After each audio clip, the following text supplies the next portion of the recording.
Good morning friends, welcome to green nature channel. Friends, आज हम bougainvillea plants के flowering के बारे में बात करेंगे कि किस तरह से हम अपने बोगनविलिया के इस पेरिनियल प्लांट में पूरे साल भर इस तरह से भरपूर फ्लावरिंग ले सकें और किस प्रकार का हम उसमें सॉइल मिक्स का यूज़ करें, किस तरह से हम उसकी वाटरिंग करें और किस प्रकार का हम उसमें कंपोस्ट का यूज़ करें कि हमें साल भर इस तरह से भरपूर फ्लावरिंग हमें मिलती रहे। तो फ्रेंड्स, इसलिए आप पूरी जानकारी के लिए मेरे इस वीडियो को एंड तक अवश्य देखें और यदि आपने मेरा चैनल अभी तक सब्सक्राइब ना किया हो तो आप इसको सब्सक्राइब ज़रूर करें, जिससे कि मैं इस तरह से नए नए वीडियो बनाने के लिए मोटिवेट होता रहूं। तो फ्रेंड्स, आपने इस प्लांट को कई जगह देखा होगा कि जैसे रोडों के किनारे या रेलवे ट्रैक के किनारे और कई ऐसी जगहों पे जहाँ पे इसकी कोई केयर करने वाला नहीं होता और ये ज़मीन में काफ़ी अच्छी तरह से ग्रो करता रहता है। ना वहाँ पे कोई इसको कंपोस्ट दी जाती है, ना इसको प्रॉपर वाटरिंग करी जाती है, लेकिन ये काफ़ी अच्छी तरह से सर्वाइव और इस तरह से काफ़ी अच्छी फ्लावरिंग करता हुआ नज़र आता है। तो आपने वही चीज़ आपने देखनी है कि ये किस तरह से ये कंपोस्ट लेता है।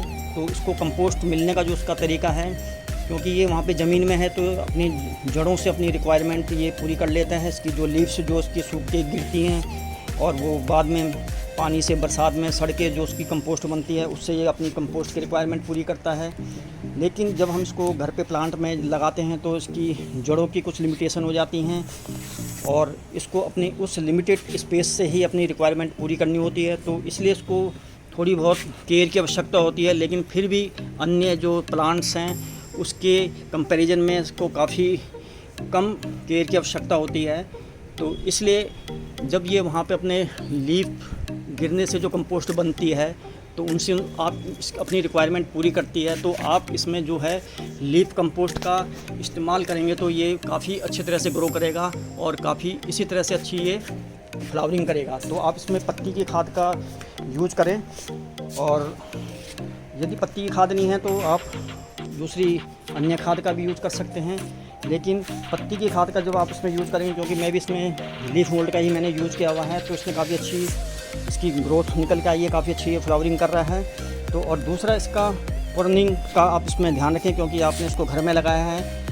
अगर रोडों के किनारे और या किसी ऐसी जगह पे जहाँ पे इसका कोई केयर करने वाला नहीं होता तो वहाँ पे ये झाड़ी नुमा की शेप ले लेता है। आपने इसको अपने गार्डन में लगाना है तो आप इसको एक शेप देने की आवश्यकता होती है।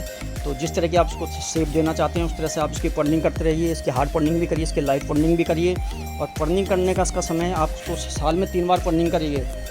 एक तो आप इसको बरसात के बाद अक्टूबर मंथ में इसकी पर्निंग कर दीजिए, उसके बाद आप इसकी फरवरी मंथ में पर्निंग कर दीजिए। फरवरी मंथ में जब आप इसकी पर्निंग करेंगे तो आप इसकी चारों तरफ से इसकी अच्छी तरह से गुड़ाई करिए और इसके जो रूट्स वगैरह जो हैं, जो डेड रूट्स हैं, उनको भी आप साफ़ कर दीजिए, रिमूव कर दीजिए।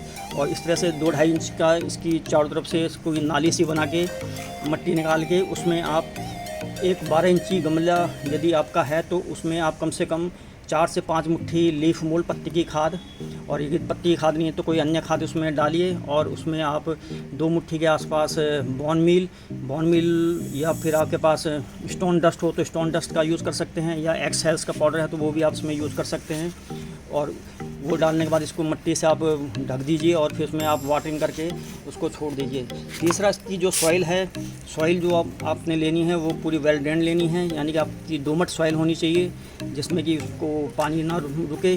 और पानी आप तभी करें जब इसकी ऊपर की सॉइल बिल्कुल ड्राई हो जाए और प्लांट आपको ये लगने लगे कि ये स्ट्रेस में आना चालू हो गया है, तभी आप इसकी वाटरिंग करें। आप ये देखिए बिल्कुल इसकी सॉइल ड्राई हो चुकी है, लेकिन मैंने भी इसमें वाटरिंग नहीं करी। अब मैं इसमें कल वाटरिंग करूँगा।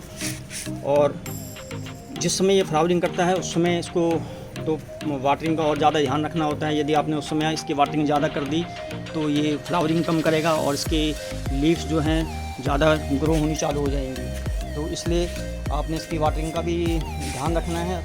और सबसे जो इसके लिए महत्वपूर्ण बात है वो ये है कि आपने इसको ऐसी जगह पे रखना है जहाँ पे इसको मैक्सिमम टाइम सनलाइट मिलती रहे, क्योंकि ये सन लविंग प्लांट है। जितना इसको ज़्यादा गर्मी और सनलाइट मिलेगी ये उतनी अच्छी ये फ्लावरिंग करेगा। तो आपने इसको सनलाइट में रखना है और वाटरिंग इसको प्रॉपर तरीके से करनी है जब इसके ऊपर की सॉइल ड्राई हो जाए। और कंपोस्ट आपको इसको फरवरी मंथ में और एक बरसात के बाद आपने इसको देनी है।